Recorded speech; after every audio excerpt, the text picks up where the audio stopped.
Hello. I hope this question's of benefit, and it's a little difficult. My father is dying of Alzheimer's, and it's been going on maybe 6 or 7 years. And we would put that in different terms. We would say, my father is making his transition from physical into non-physical, and Alzheimer's is the tool that he is engaged in order to make it possible and easy. And he's probably having an okay time. It's my mom I'm worried about. I don't mean to make... That's almost what everybody said. You see, you train each other to worry more about what each other want than what you yourself want. And that's why someone has to resort to Alzheimer's when they get ready to go. In other words, your mother would say, I need you in order to feel good. And so feel the entrapment of that. When someone says, my happiness is dependent upon you, and you really love someone and you want them to be happy, and they've convinced you that their happiness is dependent upon you, but you've got these things you can't control, like you can't stay in your body forever.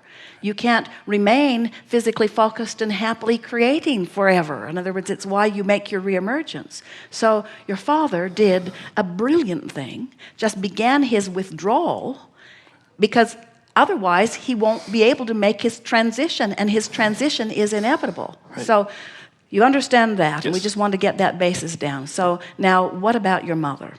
Well, I want to help, and it seems like everything I try to do makes it worse. Well, you've got, see it like it is itis. Almost everybody does. In other words, most everybody offers most of their vibration from what they are observing.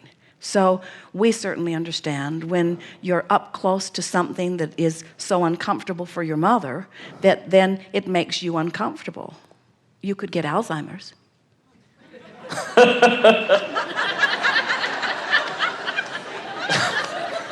Or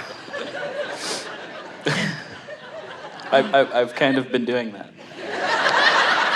Well, think about what unconditional love really is. So you look at a condition that's just awful, and when you look at it, it's nothing like what's over here in your vibrational escrow, so looking at it just tears you apart.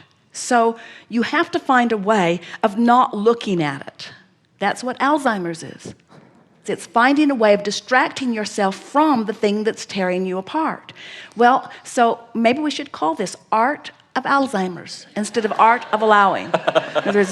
Because basically we're teaching you the same thing. We've never known anyone who could just not think about something unless you lose your ability to focus or unless you slumber. But you can think of something else. And that's what the whole point of everything that we're talking about is. We're trying to get you to train yourself into that downstream way of thinking. So whenever we talk with someone about their relationship with someone else, we always emphasize in the beginning of our explanation that we're not going to talk to you about things that you could do to change your mother's experience so that you can feel better. Okay. Because that's conditional again, and it's impossible. We don't think that we could coach you enough, that you could coach her enough, that she could behave in a way that you would feel better. We do think that we can coach you in a way that you can feel better regardless of what she does. And that really is the key. And we think that this whole experience with your father's Alzheimer and an understanding of why he took that route is really a strong catalyst in all of this, don't you think? Yes.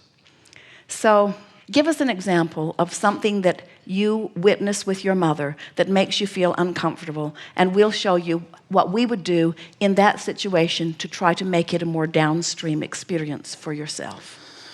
So I could give an example of a situation. He's very agitated, and she just gets worn out, and she's at the end of her rope, and she calls me and just tells me this, and they live about an hour away, and I drove up, and when I got there, she was more upset that I had gone to the trouble of trying to be there.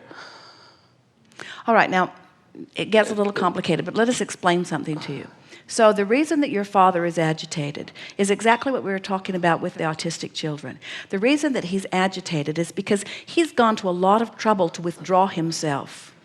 In other words, so you look at a situation, you feel awful. You train yourself into not looking at it and you feel better. And then someone keeps saying, come back, focus here with me. I need you to look here where I am. And so it's that determination to not let somebody have the withdrawal of Alzheimer's that makes them frustrated. So your father found a way that makes him feel better. Your mother can't bear it, so she does everything in her power to try to get him to be more like he used to be, which, when she stays at it incessantly, makes him then come back enough that he does feel a split in his energy, and then he feels uncomfortable, and then she focuses upon that which splits her energy, and then you focus on all of that which splits your energy, and then you take action before you come into alignment, which amplifies her split energy. Yes. It's just a chain of pain that keeps on giving, you see.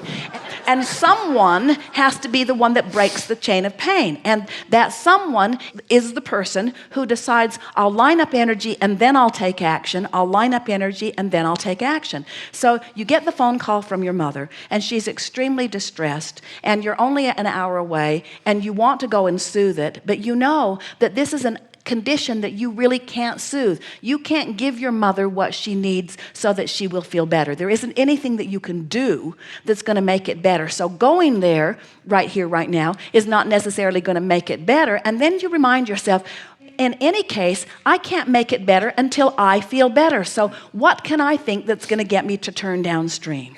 So then you begin thinking some thoughts like, well, Alzheimer's is sort of a way that many people make their transition, and it's not such a bad thing. And I know it's hard on my mother, and I don't want things to be hard on her, but she sort of has made things be hard on her as long as I've known her. She's sort of been somebody that made things hard on her and hard on everybody else. And so there's nothing really new going on here tonight. It's not that much harder on her than it's ever been before.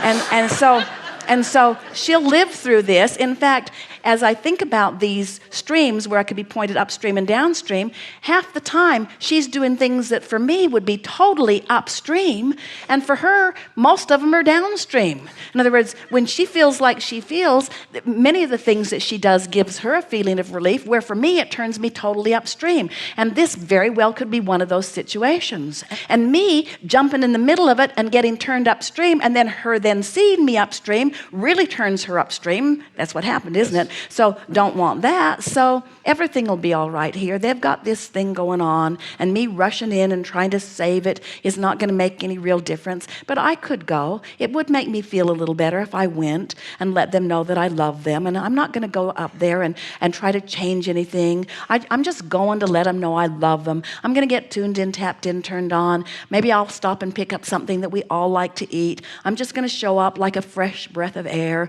I'm not showing up as the savior that's going to change anything, because they don't want to be changed. They've been trying to change each other as long as I've known them and haven't made any headway.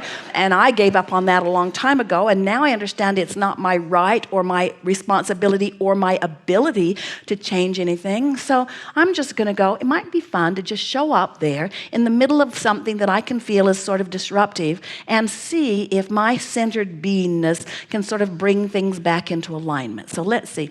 Let me make a list of things about them that's going to bring me into alignment. So then start writing about your father and say, you brilliant bugger, you figured out the best way to make this happen easily for you, and kudos to you. Under the conditions and circumstances, I think that you've made a very good plan, and it's not a plan that's so different than a lot of us do. We all withdraw, and you've just started your withdrawal experience before you actually withdrew completely, and there isn't anything wrong with that. Actually, people talk about these long goodbyes, and I'm sort of appreciating this long goodbye because I'm sort of getting used to the idea of all of it. And you've always been very deliberate about what you do as you're writing about your father, and I'm appreciating it. And we'll all adapt to this, and it's just fine. And you can make your transition whenever you're ready, and I'll be all right with that. And meanwhile, I'm glad you're there because it's fun. There are many things that I can still converse with you about, and there's many aspects of your beingness that are still beneficial to me. And so I approve of and applaud this method of transition that you are upon. And then take your mother's page and begin writing about her and say, you're doing exactly what I would expect you to do under these conditions. You've always been a sort of control freak that's been trying to make everything work out just the way you want it to work out. And there isn't anything wrong with that. There's been so many things that you have added so much power and strength to. You are sort of the center pin for all of us. And to ask you to stop being that would be asking the impossible. And so I don't need you to be any different than you are. And all this is an exaggerated version of what you've always been. Dad's always tried to ignore you, and you've never liked it. And this is just an exaggerated version of all of this. And understanding all of this, I can handle all of that. So I think I'm going to drive myself up, and I'm going to visit with you, and I'm going to focus upon your positive aspects the whole way, and I'll stop and get something that we'll all enjoy, and I'll stay there for an hour or two, or maybe even I'll stay the night, and I'll feel better for being there, because I know that when I get tuned in, tapped in, turned on, and I'm in alignment with who I am, that now the source within me is looking at your situation. And when the source within me is looking at your situation, nobody's doing anything wrong. When the source within me is looking at your situation, it's not as sticky and as tense and as uncomfortable as it looks when I'm not looking through the eyes of source. I feel so much better. In fact, I'm looking forward to coming to see you. It'll be fun to see you through the eyes of source, which I have now achieved because I'm not used to seeing you through the eyes of source. I'm used to you dragging me off into that place where you are, and then we're all not disconnected, and we're all sort of banging around together, and it will be quite pleasant for me to see you through the eyes of source. So here I come, I'm on my way. And when you get there, all tuned in, tapped in, turned on. Your mother doesn't want your pity or your sympathy. She doesn't want you to be upset. She wants you to feel happy. So there you are, happy even under these conditions. Happy even under these conditions, because you're not wrestling against the death idea. You know that that's inevitable. That's a stupid one to wrestle against, isn't it? Oh, you do that to each other. The day you're born, you start worrying about dying. Watch out, that could kill you. Watch out, that could kill you. Watch out, that could kill you. We say, it doesn't make any difference what kills you. Something's going to kill you. You're going to croak sooner or later, but you worry so much about what it will be, you don't let yourself enjoy the moment. We want you to enjoy the moment right up until you make your transition, you see.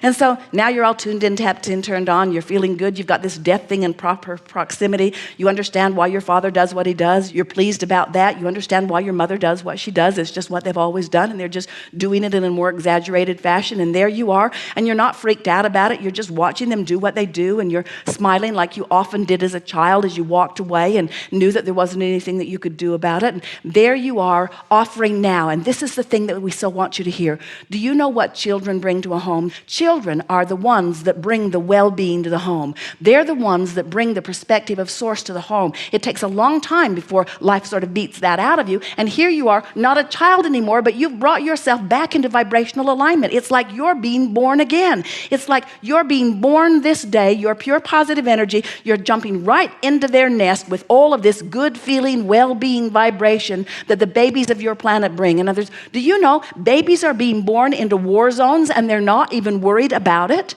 Do you know that babies are being born into environments that so many of you are fussing and worrying about, and they bring their feeling of well-being with them, you see? So you just got tuned in, tapped in, turned on long after you were born, but you can bring that same feeling of well-being to surround you. Oh, that was very good. Good time for lunch. We are complete.